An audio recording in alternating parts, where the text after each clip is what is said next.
আসসালামু আলাইকুম সুপ্রিয় বন্ধুরা, কিং ব্রিজের প্রান্তর থেকে আপনাদের সকলকে স্বাগত জানাচ্ছি। আমি রাসেল আঞ্জুম। আজকে আপনাদের সাথে কথা বলবো কিং ব্রিজ নিয়ে। এই মুহূর্তে এসেছি সিলেটের প্রাণকেন্দ্র কিং ব্রিজে। আশা করি পুরোটা সময় জুড়ে আমাদের সাথেই থাকবেন। আজকে বিস্তারিত তথ্যবহুল আলোচনা করব কিং ব্রিজ নিয়ে। কিং ব্রিজ হলো বাংলাদেশের সিলেট শহরের মধ্যে প্রবাহিত সুরমা নদীর তীরে অবস্থিত লৌহ নির্মিত একটি সেতু।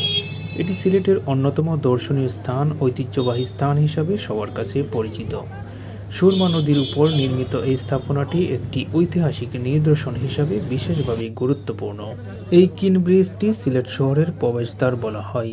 ব্রিজটি ব্রিটিশ গভর্নর মাইকেল কিন এর নামে নামকরণকৃত।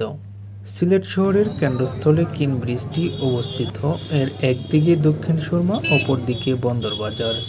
এই ব্রিজটি সিলেট শহরের মধ্য দিয়ে প্রবাহিত সুরমা নদীর উপর অবস্থিত। সিলেট রেলওয়ে স্টেশন থেকে ব্রিজটির মাত্র আধা কিলোমিটার দূরত্বে অবস্থিত। গত শতকের 30-এর দশকের দিকে আসাম প্রদেশের গভর্নর ছিলেন মাইকেল কিন। তিনি সিলেট সফরে আসেন।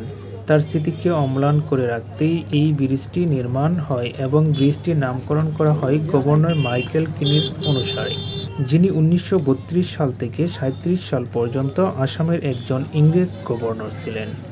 তৈরির ইতিহাস। আসাম প্রদেশের গভর্নর মাইকেল কিন সিলেট সফরে আসার সুরমা নদীতে ব্রিজ স্থাপনের প্রয়োজনীয়তা দেখা দেয়, কারণ তখন আসামের সাথে সিলেটের একমাত্র যোগাযোগ ব্যবস্থা ছিল ট্রেন। ফলে রেলওয়ে বিভাগ 1933 সালে সুরমা নদীর উপর ব্রিজ নির্মাণের উদ্যোগ নেয় এবং নির্মাণ শেষে 1936 সালে ব্রিজটি আনুষ্ঠানিকভাবে খুলে দেওয়া হয়।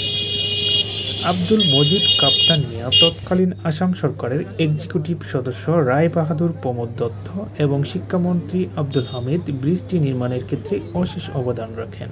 কিং ব্রিজ লোহা দিয়ে তৈরি। এর আকৃতি ধনুকের শিলার মতো পাকানো। এই ব্রিজটির দৈর্ঘ্য 1150 ফুট এবং প্রস্থ 18 ফুট। ব্রিজ নির্মাণে তৎকালীন সময় ব্যয় হয়েছিল প্রায় 56 লাখ টাকা। সংস্কার ও বর্তমান অবস্থা। 1971 সালে মহান মুক্তিযুদ্ধ চলাকালে পাকিস্তানি হানাদার বাহিনী ডায়নামাইট দিয়ে ব্রিজের উত্তর পাশের এক অংশ উড়িয়ে দেয়, যা স্বাধীনতার পর কাঠ বা বেইলি পার্টস দিয়ে মেরামত করা হয়। হালকা যান চলাচলের জন্য ব্যবহৃত হয়। 1977 সালে বাংলাদেশ রেলওয়ের সহযোগিতায় ব্রিজের বিধ্বস্ত অংশটি কংক্রিট দিয়ে পুনরায় নির্মাণ করা হয় এবং তৎকালীন নৌবাহিনীর প্রধান রিয়ার অ্যাডমিরাল এম.এইচ. খান সংস্কারকৃত ব্রিজটি উদ্বোধন করেন। ফলে পুনরায় এটি দিয়ে যান চলাচল শুরু হয়। ব্রিজটির বর্তমান অবস্থা খুবই ঝুঁকিপূর্ণ থাকায় সিলেট সিটি কর্পোরেশনের পক্ষ থেকে বর্তমানে যান